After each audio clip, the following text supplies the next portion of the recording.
Pride and Prejudice, by Jane Austen, Chapter 30. Sir William stayed only a week at Hunsford, but his visit was long enough to convince him of his daughter's being most comfortably settled, and of her possessing such a husband and such a neighbour as were not often met with. While Sir William was with them, Mr. Collins devoted his morning to driving him out in his gig and showing him the country; but when he went away, the whole family returned to their usual employments, and Elizabeth was thankful to find that they did not see more of her cousin by the alteration, for the chief of the time between breakfast and dinner was now passed by him either at work in the garden, or in reading and writing, and looking out of the window in his own book-room, which fronted the road. The room in which the ladies sat was backwards. Elizabeth, at first, rather wondered that Charlotte should not prefer the dining-parlour for common use.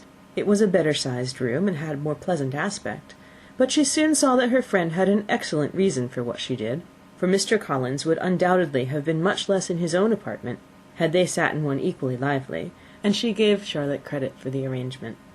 From the drawing-room they could distinguish nothing in the lane, and were indebted to Mr. Collins for the knowledge of what carriages went along, and how often, especially, Miss de Bourgh drove by in her phaeton, which he never failed coming to inform them of, though it happened almost every day.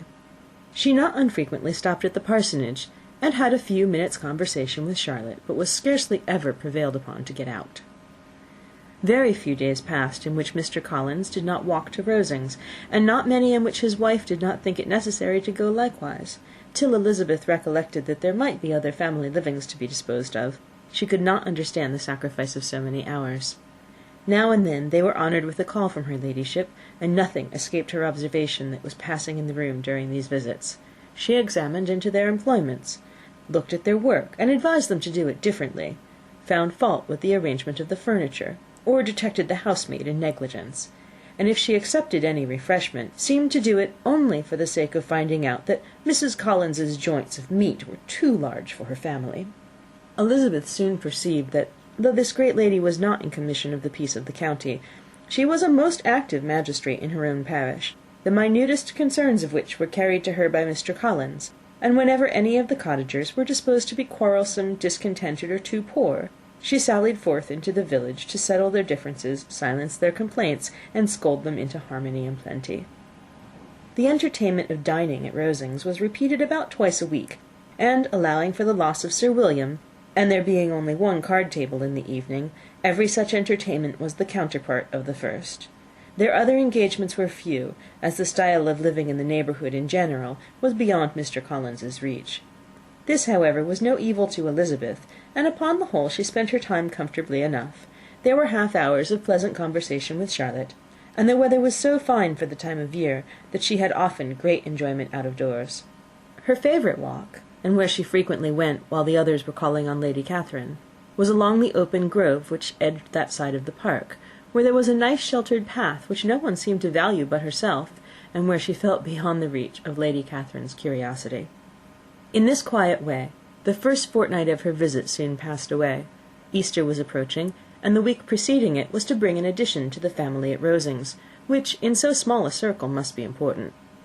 Elizabeth had heard soon after her arrival that Mr. Darcy was expected there in the course of a few weeks, and though there were not many of her acquaintances whom she did not prefer, his coming would furnish one comparatively new to look at in their Rosings parties, and she might be amused in seeing how hopeless Miss Bingley's designs on him were, by his behaviour to his cousin, for whom he was evidently destined by Lady Catherine, who talked of his coming with the greatest satisfaction, spoke of him in terms of the highest admiration, and seemed almost angry to find that he had already been frequently seen by Miss Lucas and herself. His arrival was soon known at the parsonage, for Mr. Collins was walking the whole morning within view of the lodges opening into Hunsford Lane, in order to have the earliest assurance of it, and after making his bow as the carriage turned into the park, hurried home with the great intelligence. On the following morning he hastened to Rosings to pay his respects.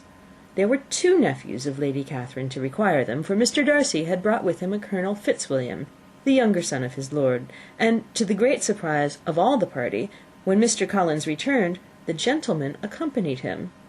Charlotte had seen them from her husband's room crossing the road, and immediately running into the other, told the girls what an honour they might expect, adding, "I may thank you, Eliza, for this piece of civility.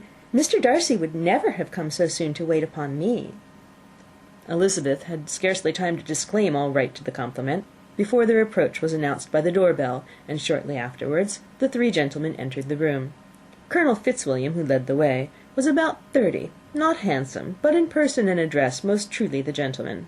Mr. Darcy looked just as he had been used to look in Hertfordshire, paid his compliments with the usual reserve to Mrs. Collins, and whatever might be his feelings towards her friend, met her with every appearance of composure. Elizabeth merely curtsied to him, without saying a word. Colonel Fitzwilliam entered into a conversation directly with the readiness and ease of a well-bred man, and talked very pleasantly, but his cousin, after having addressed a slight observation on the house and garden to Mrs. Collins, sat for some time without speaking to anybody. At length, however, his civility was so far awakened as to inquire of Elizabeth after the health of her family. She answered him in the usual way, and after a moment's pause added, "My eldest sister has been in town these 3 months. Have you never happened to see her there?" She was perfectly sensible that he never had, but she wished to see whether he would betray any consciousness of what had passed between the Bingleys and Jane, and she thought he looked a little confused as he answered that he had never been so fortunate as to meet Miss Bennet. The subject was pursued no farther, and the gentlemen soon afterwards went away. Chapter 30.